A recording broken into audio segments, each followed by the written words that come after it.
Okay, I can see a lot more of you have joined now, so we'll make a start.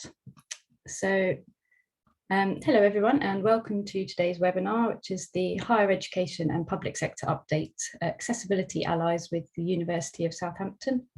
My name is Annie Mannion, and I'm Digital Communications Manager at AbilityNet, and I'll be running you through what you can expect from today's session. So if you could move on to the next slide, please, Helen.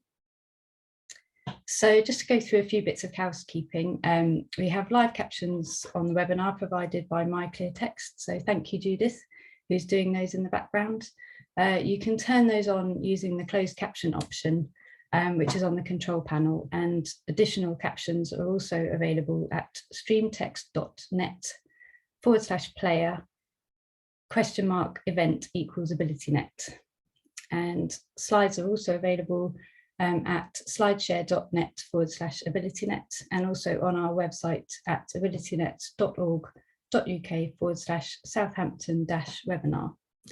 If you have any technical issues or you need to leave early, don't worry, you'll receive an email with the recording, the transcript and the slides on Thursday afternoon. And then depending on how you joined the webinar, you'll find a Q&A window. So if you'd like to ask the speakers any questions, do drop those in the Q&A area, and we'll address those either later on or after today's session in a follow-up blog on our website.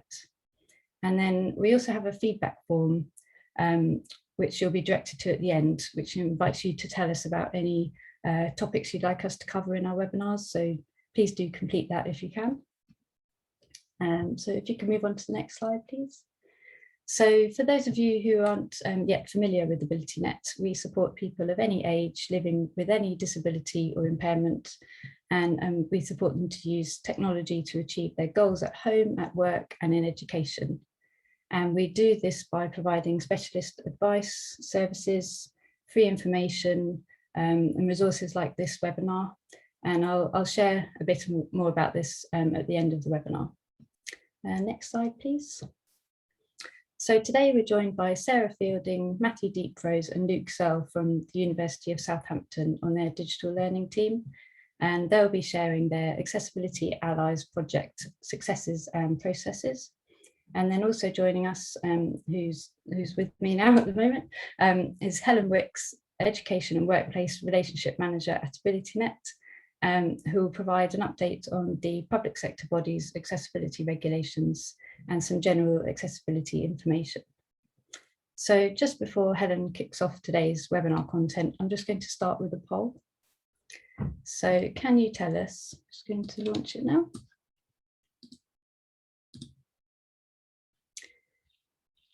So can you tell us, what are you doing to make sure that new starters are clear about their responsibilities under the public sector body's accessibility regulations? Are you putting reference to accessibility in job descriptions? Are you providing e-learning or other training on digital accessibility as part of onboarding? Are you including reference to the regulations and people's responsibilities in quality assurance information? Are you doing a number of the above, none of the above, or something else? So I'll leave it a few more moments for everybody to vote.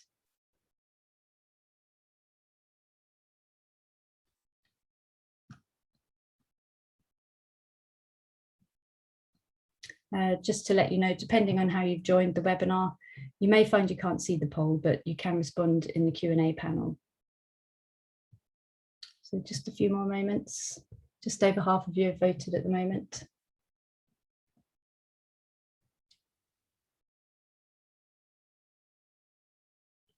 Okay, I'm going to end the poll now and share the results. So the answer that's got the most response is a number of the above, that's 43%. And then providing e-learning or other training on digital accessibility as part of onboarding got 26% of the vote. Then followed by none of the above at 16%, and other at 6%, and then putting reference to accessibility in job descriptions at 5%. So that's quite a broad set of results there. So yeah, Helen, over to you to share a bit more about digital accessibility. Brilliant, thanks, Annie.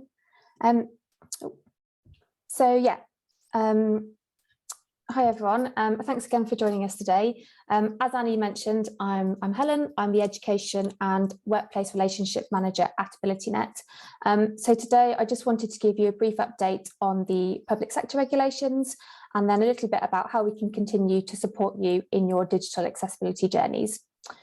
So firstly, public sector regulations update. So we reached out to the Government Digital Service, GDS, monitoring team and have been provided with an update and some points to be thinking about. So firstly, monitoring is continuing. Mobile apps came into scope for the regulations back in June and the first mobile apps are being tested. There is a report that is due to be published in December outlining what the monitoring body have found so far. So hopefully that's going to help people see what's been going on and how public sector bodies are performing in tests to evaluate their compliance with the regulations. So there are a couple of reoccurring issues cropping up as part of the monitoring that GDS advised us of that we wanted to share with you that are really important to be aware of. So we are now just over a year since the regulations came into force, and lots of accessibility statements which were prepared and published to coincide with the main deadline last September may now be out of date. So part of the regulatory requirements includes ensuring that you are reviewing your statement yearly and dating it to state that this has happened. When the team are now reviewing websites, many have not been updated with this information. So it's important to have a look at those and ensure they're up to date. On another note, lots of other statements also included dates when fixes would be rectified by, which was a really positive approach for users. But the monitoring team are finding that when reviewing statements, these dates may now be appearing in the past and no update provided, and therefore it's tricky to know what's been fixed and what hasn't been fixed. So not only does this need to be addressed for compliance reasons, but also importantly so that users have a clear and accurate picture of whether the issue is or isn't present at the time of reading. And then lastly, please ensure your contact method on the accessibility statement is correct. Any link to a contact needs to work. Some have been bouncing back. It also needs to go to someone who knows about the site, accessibility, and is aware of steps to address accessibility issues and timeframes stated to respond. So the GDS has said that they get no response from quite a significant number of public sector bodies when using the contact provided on the accessibility statement. So that's just kind of a few points that they've picked up on and is really important to be aware of.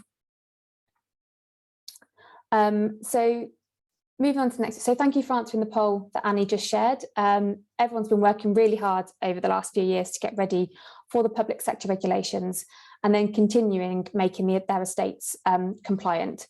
So it's really important that as you onboard new starters or changes of roles, they are aware of the public sector regulations, how and why they're important, not only to be compliant, but to you as an organisation as well. So it's great to see so many of you have things in place for new starters. But for anyone who is still at the early stages of this, we have some great resources and services that can help and support you. So our website has many free resources, so please do take some time to have a look and see what is there, including our fact sheets, a wealth of webinars and our newly relaunched My Computer, My Way. So there are links on these slides, which as Annie mentioned, you'll receive a copy of all the slides afterwards. So we've linked on there for you as well. And you can also still download our HE and FE accessibility maturity model, which can be a great start to look at what you're already doing well and the areas needing to be looked at, including thinking about your policies and job description, which are important, as we've just talked about in your onboarding processes, and ensuring new starters are aware of their responsibilities.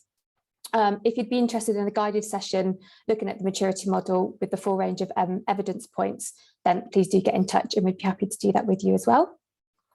And then lastly, for me, we also have some e-learning modules, which some of you may have seen, but AbilityNet have developed 2 customizable e-learning courses on digital accessibility to enable you to train your staff in accessibility do's and don'ts. So both courses allow you to tailor them to your institution to highlight accessibility tools, links and resources you already have, along with any key messages or approaches you wish to articulate to explain your story. So content provided will include personal stories to articulate the why of accessibility, video demonstrations of do's and don'ts, sharing of tools that can help, and tests to check learning. These are a great way to ensure all staff have access to training on digital accessibility, understand the why, the often unintentional barriers we all make, and the ways in which we can overcome them. Our lived experience version also acts as a great reference tool to enable you to go back and check what is needed as you come across different situations, and something which I believe Southampton will touch upon next as well. And we also have a new course which provides step-by-step guidance on Office 365 accessibility considerations. So again, if you'd like a demo of any of these, then please do get in touch and I'm happy to do that with you. But now I'll hand you over to Matt at Southampton to tell us all about their Accessibility Allies project. Thank you very much, Helen, and hello everyone. Welcome to our presentation, Accessibility Allies at the University of Southampton, where we're going to tell you how 5 interns improved accessibility for more than 6,000 students. Next slide, please, Helen. I'm Matthew Deeprose. I'm joined by my colleagues, Dr. Sarah Fielding and Luke Searle. We're based in the digital learning team at the University of Southampton. Next slide, please, Helen. So what will we cover today? Some of you may not be familiar with Blackboard Ally, around which our internship was centered. So we'll give you a very quick overview of this tool. We'll talk about how we appointed 5 interns to improve the accessibility of module content and explain aspects of how the internship worked. We'll finish with some reflections on the success of our interns and share the lessons we learned that would change our approach if we were to run this exercise again. Next slide, please, Helen. You might be inspired to run a similar internship at your institution. So to help you to get started, we've shared as many of the assets that we created so that you wouldn't need to start from scratch. And you can find these as well as a copy of our slides at go.sutton.ac.uk/allies. Next slide, please, Helen. So what is Blackboard Ally? It's a commercial add-on for your virtual learning environment, such as Canvas, Moodle, or Blackboard. Using Ally, students can obtain accessible alternative formats that suit their preferences and environment. Formats include an MP3 version to listen to, an EPUB version to use on an e-reader such as a Kindle, or Beeline Reader, which is proven to assist readers with dyslexia or ADHD. This is a great way of standardizing accessibility. In many cases, students might no longer need to request accessible alternative formats. They'll just be generated automatically within the virtual learning environment. And this feature benefits all students, not only those with an impairment or disability, and might free up our student disability and inclusion team to support more complex support needs. Next slide, please, Helen. The more accessible the original file, the better the alternative format will perform. And this introduces the second part of Ally, helping staff to make their content more accessible. Ally helps staff to identify accessibility issues within their content and explains why it is important to resolve them. Ally provides easy to follow on-screen guidance on remediating the accessibility defects that it finds within module content. Next slide, please, Helen. Ally allows us to measure the accessibility of resources uploaded across our whole institutional virtual learning environment. For us, the most important metric is the file accessibility score. This is a percentage where the higher the score, the more a file meets accessibility guidelines. Our initial rollout of Ally began in July this year, and we had funding to recruit 5 interns to perform targeted content remediation module files over the summer. Of course, we also ran a communications campaign, roadshows, and other outreach activities. Next slide, please, Helen. We've broken our presentation down into 4 parts.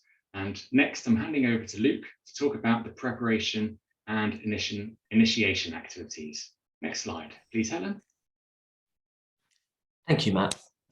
Thinking about our expectations for the internship, we saw this as a great chance to learn quickly about Ally, realising the value of our investment in Ally by delivering rapid improvements in the accessibility for prioritised modules.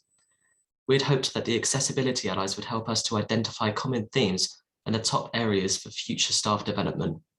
We also wanted to receive a variety of student viewpoints that informs our approach, from student communications about Ally and the wider topic of accessibility. Next slide, please, Helen. We advertised the internship through our career service internship platform and attracted a large number of applicants. Typically, while female students provide 52% of applications and shortlisted candidates, only 47% of appointed interns are female students. 80% of our appointed interns were female. In the interview, applicants were asked to suggest how an inaccessible document could be made more accessible. We also asked how they would approach the topic of accessibility with an academic colleague for whom digital accessibility was not a priority. Staff have worked extremely hard with the rapid move to online learning, and we wanted to bring our academic colleagues along with us when considering accessibility, not present them with yet another thing they did not have time to do. Next slide, please, Helen.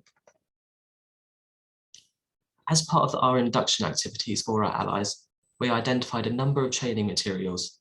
These included Microsoft's free Accessibility Fundamentals module and resources from LinkedIn Learning. They also tested AbilityNet's accessibility courseware, which we had just integrated within our Blackboard VLE.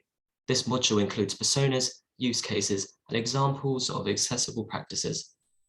There was also a quiz to be completed. The quiz was set up so that a score of 80% or higher would result in a module completion certificate, and those with a score of 100% would be rewarded with a digital badge. Almost 1,000 staff and students have now completed this module. As the internship progressed, we provided further training and resources based on the issues and questions that arose. Next slide, please, Helen. As for how we identified which modules our allies should work on, we used ally data to identify modules with a file score below 50%. We wanted the work of our allies to have the greatest impact possible. We filtered this list to find modules with more than 150 students enrolled. We then worked with faculties to prioritise modules from that initial pool. Then, provided the module leader agreed, content authors were available, and that there were no planned updates to the module, we could then place that module into our remediation queue. Next slide, please, Helen.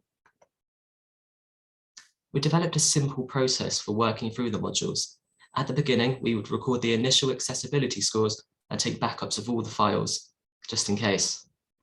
The allies could then begin their remediation work following the guidance we provided.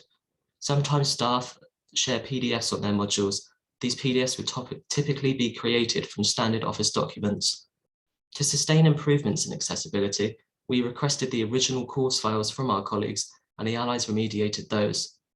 This meant that if staff update the original files and created new PDFs, the accessibility benefits should be sustained. We recommended to upload the original Office document anyway, as students can access a tagged PDF through Ally. We asked our allies to aim for a 40% increase in file accessibility. Once work was completed, a debriefing meeting led by the ally was arranged with the module leader. Next slide, please, Helen. As well as the initial training, we created a single living document. The document explained the process end to end and how to resolve each accessibility issue the ally identifies. Next slide, please, Helen. And so our program was ready to begin, and we were lucky to be joined by Charlotte, Emily, Stefan, Sean, and Velina. Next slide, please, Helen. So the allies were in place, and we had prepared all the processes and guidance. Now module remediation work could begin. Next slide, please, Helen. To keep a track of our progress, we developed a Kanban board using Microsoft Planner. All the scoped modules were added as cars to the left, and they moved to the right as they passed through various gateways of our process until they reached their final destination in the completed column. This was a useful visual representation of where we were at any point throughout the project. Next slide, please, Helen. Of course, we supported our allies. We had weekly team meetings and regular 15-minute stand-ups, and we were also using Microsoft Teams channels for collaboration. Subject matter experts were also on hand and available via instant messaging to provide rapid support to our allies. Next slide, please, Helen. On screen are some of the most common remediation techniques. To pick out a couple, when tables are used for layout purposes and not tabular data, it can be very difficult for those who use a screen reader or listen to an MP3 alternative format. Our allies would edit the content so it did not use a table. This was a good example of something that Ally does not report and how our allies went further. Also, the allies had to apply heading styles to documents. Using heading styles improves the experience for those using a screen reader or the EPUB alternative format. Next slide, please, Helen. You might ask whether it's important to be a subject matter expert. Our 5 allies were each randomly assigned to one of our 5 faculties, despite the majority of them studying computer science. We would argue that the majority of the remediation techniques are about changing the structure and not the content, and therefore, in most cases, subject matter expertise is not required. However, the team decided that subject matter expertise would be required to write meaningful and accurate alternative text. To overcome this, they made notes to share during the debriefing meeting. The topic of alternative text for images will be taken up as part of our wider work on the implementation of Ally at the University of Southampton. Next slide, please, Helen. Once remediation work was complete, a debriefing meeting was arranged with module leaders. This provided a good opportunity for our allies to lead meetings with senior colleagues. We created a presentation template to scaffold the meeting, and this tended to lead to wider discussions. What the module leaders really appreciated was the chance to ask questions and clarify their understanding of different accessibility issues and how they can make improvements to their own workflow. Next slide, please, Helen. Let's listen to the thoughts of Sean and Valina on the challenges and opportunities of content remediation. After the video, Sarah will discuss some of the additional activities our allies took part in. Could you play the video, please, Helen?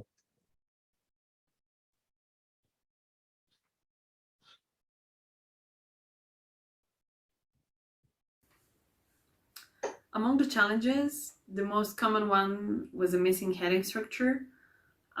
Without one, a document would not be easily navigated with a screen reader and other assistive technology. For me, this was a priority fix as it had the most impact on perceiving content by people relying on such software. Another commonly bad practice I've met is numerous photos of text or scans of textbooks. Content creators could have had various reasons for choosing such a way to present their course material, but in any case, I believe it's a poor practice and could easily be turned around to meet their goals while also being accessible. But trying to lecture exactly how you're going to edit their content is a big challenge. They've obviously spent a lot of time on their module, so you need to talk to them about how you're going to edit their content to make sure they entrust you in that process. Digital accessibility is crucial to a lot of people, which is why it's so important to help educate how it can help people and how it can be implemented all over the university. The opportunities to improve digital accessibility are endless, and our efforts should never end.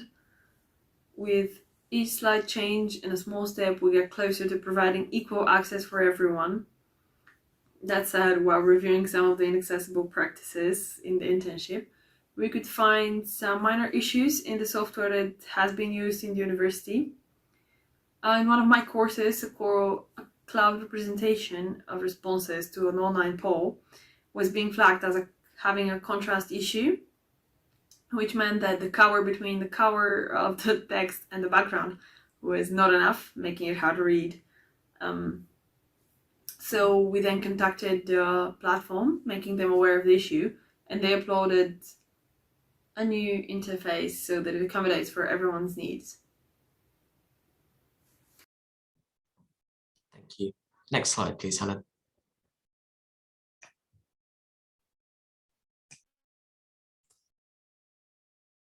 Okay, thank you, Luke, and good afternoon, everyone. So our internships, we really wanted them to be meaningful work and provide skills development for the students, and not just give them a repetitive task that just had to be done. So we were keen to work with our allies to identify other ways that they could support our rollout of Blackboard Ally. Next slide, please, Helen. So during the first few weeks of the internship, we asked our allies to create storyboards for videos aimed at students, and these would explain the benefits of alternative formats and digital accessibility. They then worked with our media team to produce high quality professional videos, and you can view these on the resources page we shared. The videos were shared on official University of Southampton social media pages, such as Facebook, and were even picked up by Blackboard and promoted on their Twitter account. So they did a really good job. Next slide, please, Helen. The allies also organised an Instagram takeover of the Student Union account, spreading the word about accessibility and sharing quick fixes and techniques. This is a really good example of utilising students for student engagement. So this is a platform that we have very little team experience with, but the students are very comfortable using. Next slide, please, Helen. Charlotte and Emily were invited guests on the Teaching and Scholarship podcast. This is a really well-established University of Southampton podcast whose primary audience is academic staff. So the purpose here gave them a chance to share the student perspective about their work and also about accessibility in general. The allies were also encouraged and supported in giving presentations to different audiences. So they presented at an academic conference, highlighting quick wins to faculty staff for ways of improving the accessibility of their content. But they also presented to IT managers and our educational services group, demonstrating the impact of the work and showing tips on how to run successful internships. Next slide, please, Helen. So we did try and give them a range of things that they could play to their different strengths. And now we come to reflect on the actual impact of the programme. Next slide, please, Helen. So how much impact did our allies have? Well, over 11 weeks, they remediated 24 modules on which there were a total of more than 6,000 students enrolled. Some of the modules were particularly large, which meant there would be a significant impact through improving the accessibility of the resources within them. It took the allies 4 days on average to remediate a module, and they led 10 debrief meetings with module leaders. The number of meetings that they could arrange was dependent on staff availability. But most importantly, when we look at the average file accessibility scores for the modules, the allies achieved an 87% average increase, which was a tremendous achievement. Next slide, please, Helen. So across the faculties, there was quite a variance in the number of module leaders who accepted our offer to improve their modules. And as you would expect, the type of accessibility issues, the number of files, and the complexity of the modules and their materials varied across the faculties and subject areas. Across each of the faculties, our allies achieved significant improvements in the file accessibility scores. Next slide, please, Helen. So who benefits from this work? Well, staff benefit from having the remediation done on their modules and through a tailored debrief with opportunities for them to ask questions and perhaps to get a chance to get ahead of their colleagues in terms of accessibility. And it doesn't only benefit the large number of students who are actually enrolled on the modules that the allies remediated. Considering our aim to sustain improvements by remediating original files and not PDFs, the students who go on to take those modules in the next few years will also benefit from more accessible materials. If remediated content is repurposed or reused on further modules, then more students will benefit too. Next slide, please, Helen. We also got great feedback from staff. They consistently praised the high quality communication from the allies, from introducing themselves, explaining the work they would be doing on their module, to leading the debriefs. Module leaders told us they found the debriefs very valuable, from the use of the accessibility score before and after the work, and in particular, the way that the allies identified common accessibility issues. The allies' approach of explaining the importance of the issues and how to resolve them meant that staff are more prepared to take on these behaviours into the future. Next slide, please, Helen. So we're going to hear again from Sian and Valina, starting with whether their perception of digital accessibility has changed. And could you play this video for us, please, Helen?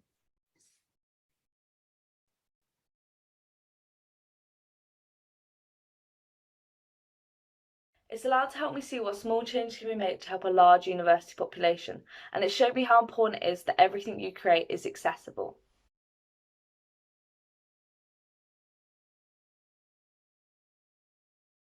I would take a lot of lessons from this internship.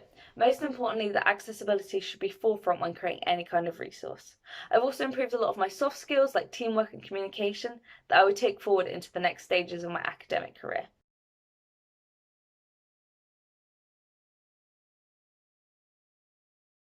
There are a few things that a content creator could do to make their content more accessible. And believe it or not, most of them do not take a lot of time to achieve, but make a huge difference in someone else's life. For example, providing an alternative text to an image takes only seconds, and it's the difference between being able to perceive the image and not, that being because of an impairment or a slow internet connection.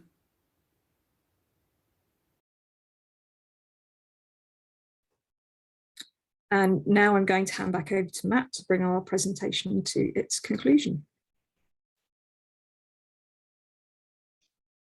Thank you, Sarah. So knowing what we know now, what would we do differently? Well, we could definitely tighten up a bit on our administrative purposes. For example, we could use Planner to allow induction tasks to be ticked off, allowing for more independence and self-pacing. We could make better use of recording our decisions for team members who might be on leave, because this was happening over the summer months.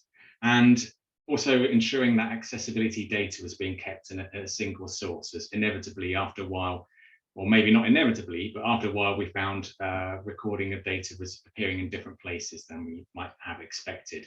It's easy to forget that some practices may feel very new and uncomfortable for interns. So while we wanted our stand-ups to be intern-led, we could have perhaps provided a bit more structure and set expectations to make them feel a bit more comfortable in that environment. And we would want to prepare the ground better with academic colleagues by asking them to review and remove superfluous content first. And really, we had to make really sure that our colleagues understood that if they were to make any changes to their module role whilst remediation work was happening, that it was really important that they told us. Next slide, please, Helen. In terms of our next steps, we're working on identifying good workflows for making scientific notation accessible and more outreach and support activities.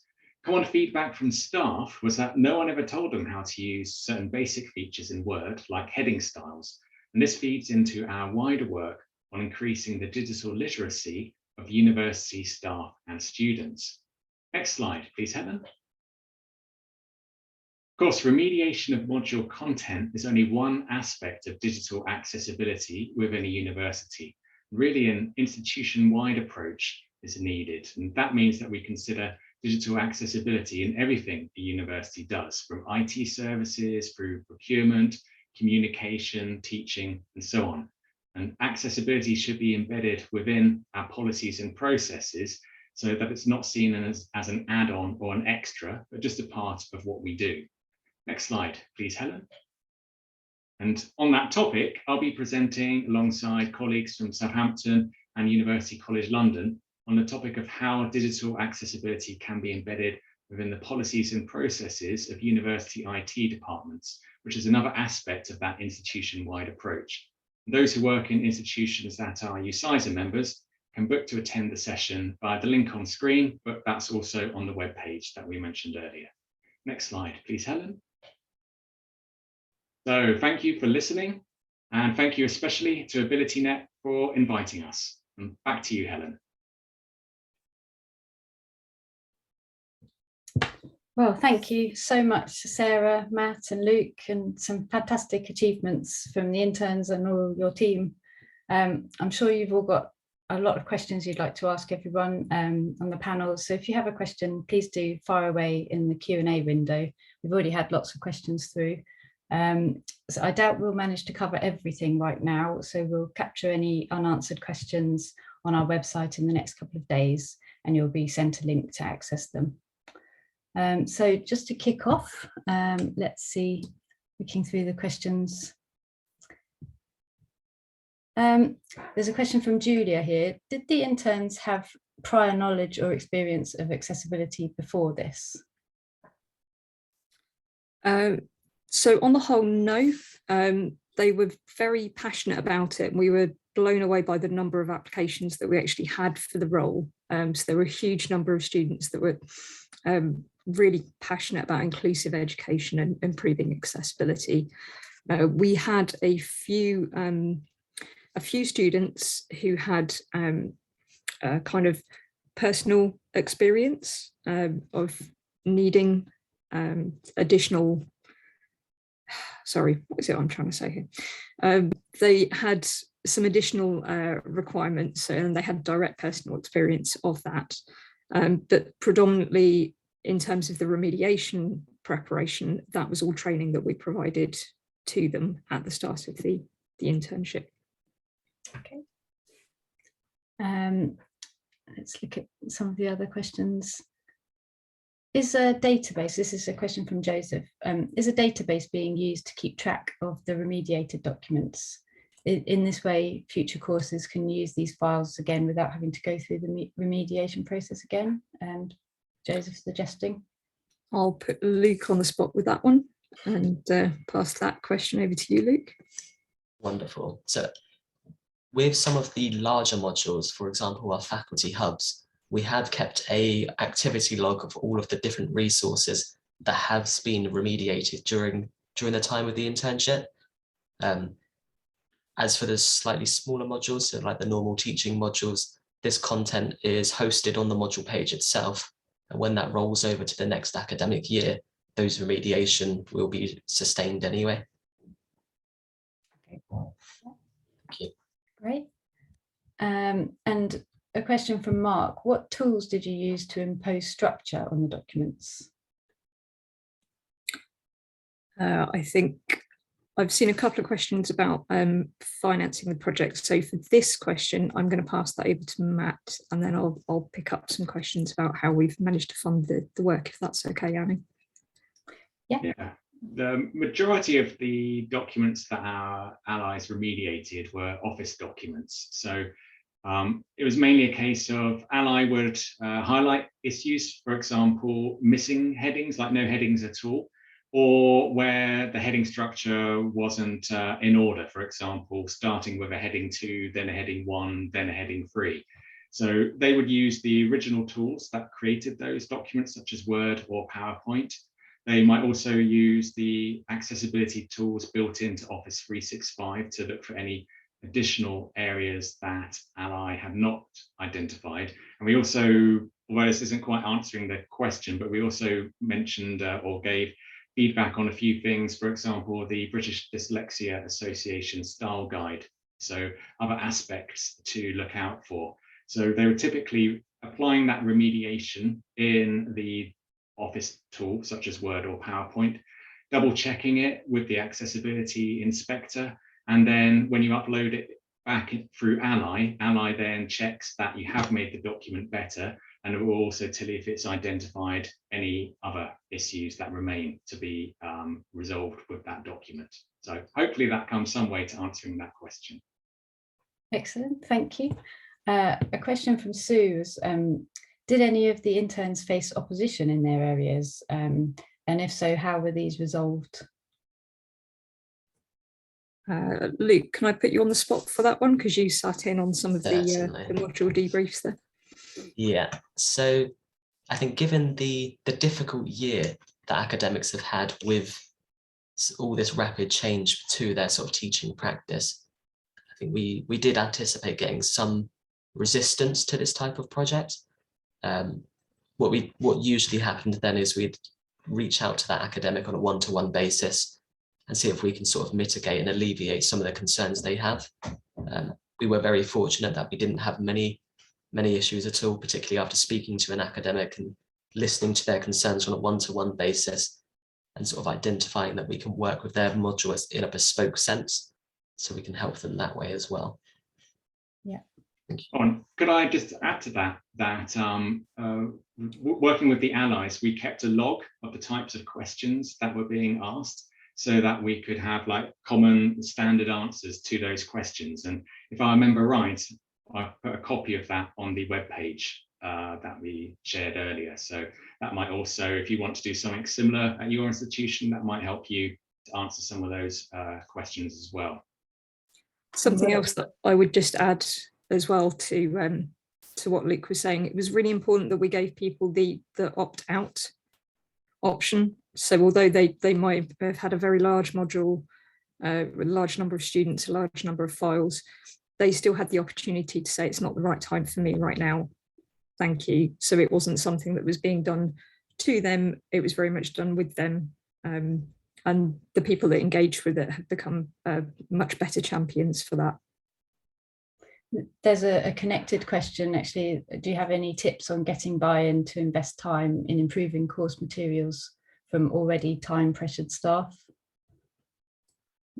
Yeah, I think that was part of the really important aspect of the dialogue that we wanted to set up was there's a lot of worry that this is on top of everything that's gone on for the last 18 months. This is another thing that people don't necessarily understand well and are worried about being judged for. And they're quite concerned that after spending a lot of time on modules, that their modules are substandard and failing. So we very much presented the allies as here's a significant uplift, here is help to get you up to a good standard, but we can't sustain this activity long term. So it's very much about giving people the initial lift up, but giving them the skills and the knowledge and understanding why it's important so that they continue to do the work. But it's a bit like if you're given a kit car and told to build a kit car from scratch, it's quite an overwhelming piece of work to do. Whereas if somebody shows you how to change the washer fluid and do the small maintenance, it becomes a much easier kind of piece of work to pick up. Yeah. I could just throw in that another thing that is really good about the Ally interface is it provides for every module a report, and it identifies like areas for quick wins. So say if someone had 5 minutes, they could spend 5 minutes and just go through some of the quick wins, which might be adding alternative text and so on. Whereas there's also a button you can press to identify like the files where you could have the largest improvement. For example, if a file was a scanned document, so it wasn't machine readable. So you could kind of think, oh, I've got 5 minutes, I could just dive in and look at some of the quick wins, or I've got half an hour, maybe I could really concentrate on fixing one of these lower scoring documents. So I think that's quite nice that it offers people kind of different routes in to making a start. If I could also offer a little bit of context, although we don't have the allies working with us anymore and they were that quick kind of shot in the arm, as it were, Luke is the kind of next step in that process. So we're trying to make things as simple as possible for people to make changes. So some of the templates that were in use that the allies identified, the next step is for Luke to work with faculty staff to improve the accessibility of the templates at source, so that it's not left to academics to continue fixing all of their files. We can do work on kind of faculty templates as well to again make it easier for people to adopt these new changes. Okay, great.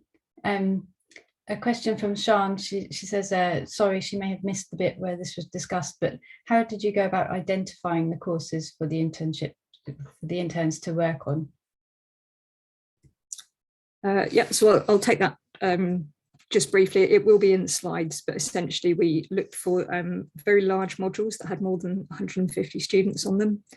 They had a less than 50% file accessibility score.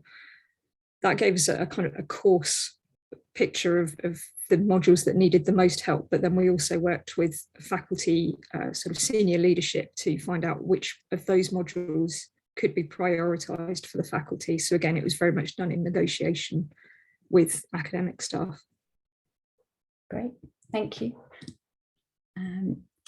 Tons of questions to look through here. Let's see. There's a question from Stephen about the poll, and I'm not sure if Helen is there to be able to jump in with some suggestions, but Stephen says it makes him wonder what we should be doing for new starters. Should it be the same for all, or should only new starters who create documents and web content be targeted for digital accessibility training? Yeah, I was posing this to Helen, but for anybody to jump in with any suggestions. Yeah, I think that's a great question. But yeah, I think it's something that should be done across all. You might have had staff there for a significant amount of time and maybe haven't done this training before, but it's certainly, people might have moved sectors and maybe not worked in the public sector before. So if you've got new starters and people that you're on board, and it's really important to make them aware of it and what they can do. But equally, it's as important to make sure all your staff are kept up to date, and things change as well. Legislation changes as we move on, and there's different ways and new ways of doing things. Lots of new checkers and things coming out. So I think it's important just to keep it across everybody, just as important as it is for new starters. So I agree. Just jumping back to the University of Southampton project.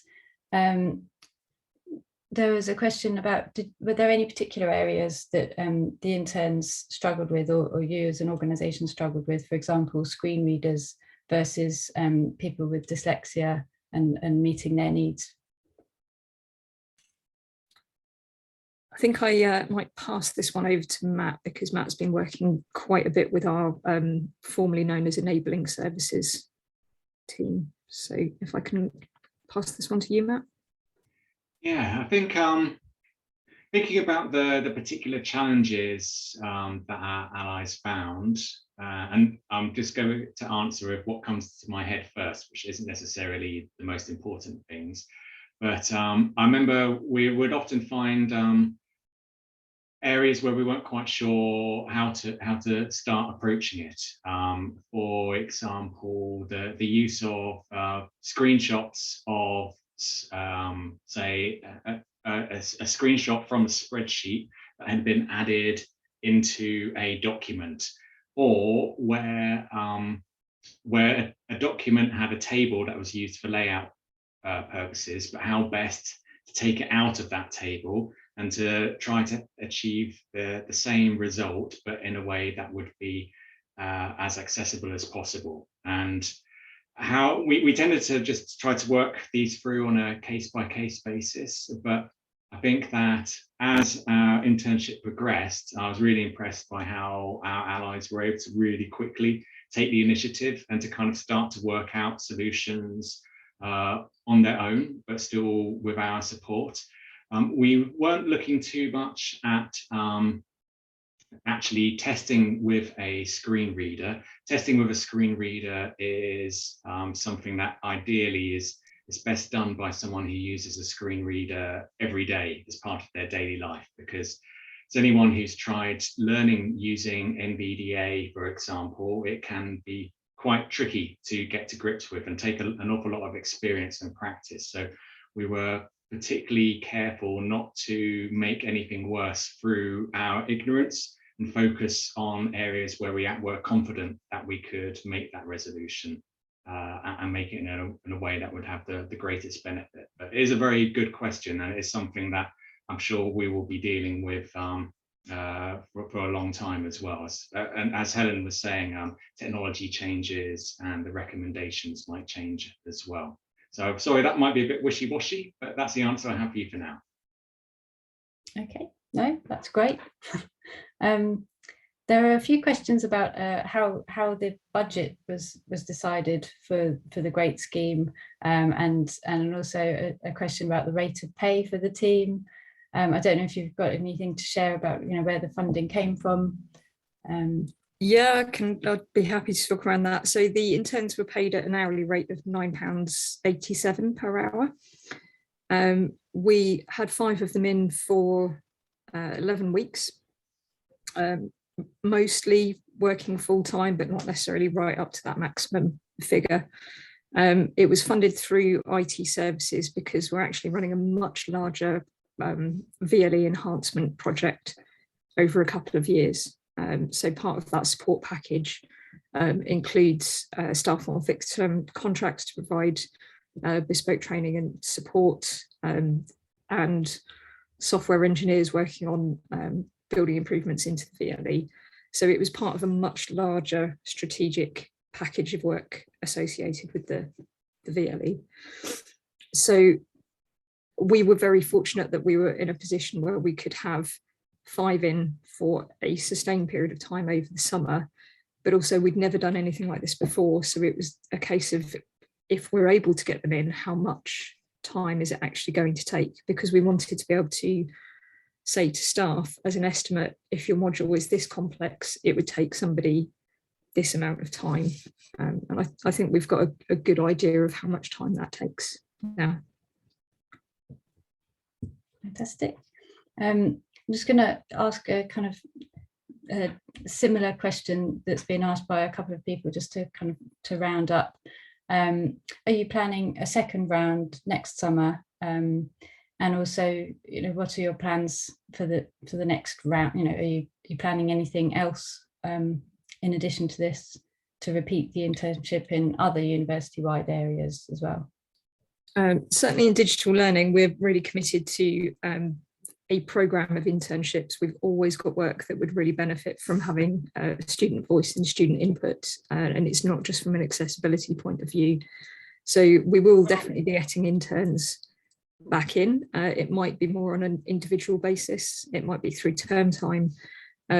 What this has helped us do is identify quite a few work packages for Luke to take forward. So I mentioned the templates, but we're also looking at quite a specific piece of work around scientific notation and mathematics, and how we can help educators produce more accessible resources in that way. So we've got a few spin-out projects that have come from this, and I'm certainly hopeful that we'll get at least one intern back that can help us carry on with the, it's really powerful having it come from students telling staff why this is important. And I think if nothing else, that's what we really need them to continue doing the work on. I don't know if Luke or Matt have anything that they want to add to that. You mentioned, oh, sorry. I was going to say that perhaps one of the signs of success of the internship is that a number of our allies who have continued into the next year of their studies are just sending us examples of inaccessible practices, and also asking you know, whether this tool or that tool has been updated to be more accessible. So I think we've just through them, we're sustaining some improvements. And I think a lot of this work that we're finding, because I see we have a question as well about getting a senior management support. And while at the moment we don't have that executive level support, at least through being able to spread the word amongst people, and as Sarah said, having the voice of students saying it, so it's not just us going on about it, I think that is very powerful. And I have started to see more small improvements moving. We are definitely moving the needle forwards, but as we were saying earlier in our presentation, to really sustain transformative practice, we need to have a whole institution-wide approach. Yeah. Excellent. Well, I think just looking at the time, I think we'll wrap up with the questions now, but hopefully there'll be an opportunity for Luke, Sarah and Matthew to respond to your questions on our webpage after the session. So thanks again, and I just want to share a bit more information about AbilityNet with everybody. So if you could move to the next slide, please, Helen. Great. So we also run online training sessions on digital accessibility, and you can find out more at abilitynet.org.uk/training, and you can use the discount code AbilityNet webinar 10 for 10% off all our upcoming courses, which include on Wednesday the 3rd of November InDesign accessibility, and then on the 10th of November how to use assistive technology at work, in education and at home. On the 11th of November, accessibility for designers, and then coming up on the 25th of November, a new course, which is video game accessibility. And then next slide, please, Helen. We've also recently launched our e-learning modules for HE and FE at /e-learning-modules. And you can download free McNaught and AbilityNet HE and FE maturity model at /maturity model, or do get in touch with us to inquire about a guided session. We also have a suite of accessibility services for HE and FE audiences at digital-accessibility-HE-N&-FE. The next slide, please. And then coming up, you can also meet more movers and shakers in the world of accessibility and inclusion at AbilityNet's TechShare Pro conference, Europe's largest accessibility and inclusion gathering, which takes place on the 16th, 17th and 18th of November. And you can find out more at abilitynet.org.uk/TechSharePro. And you can also use the code TSPHE50 for half-price tickets for public sector employees. And then finally, just on the next slide, you could sign up to our newsletter at /newsletter, and then our next few webinars at /webinars. Coming up next Tuesday, we have Accessibility Insights with Ted Drake, who is the Global Accessibility Lead at Intuit. And then on the 7th and the 14th of December, another Accessibility Insights session and a career development focused webinar. So thanks again, Sarah, Matt, Luke, Helen, and everyone that's joined us, and we'll be in touch with you soon. And please do fill out the feedback form that you'll be sent to at the end of this. Thanks a lot. Bye, everyone.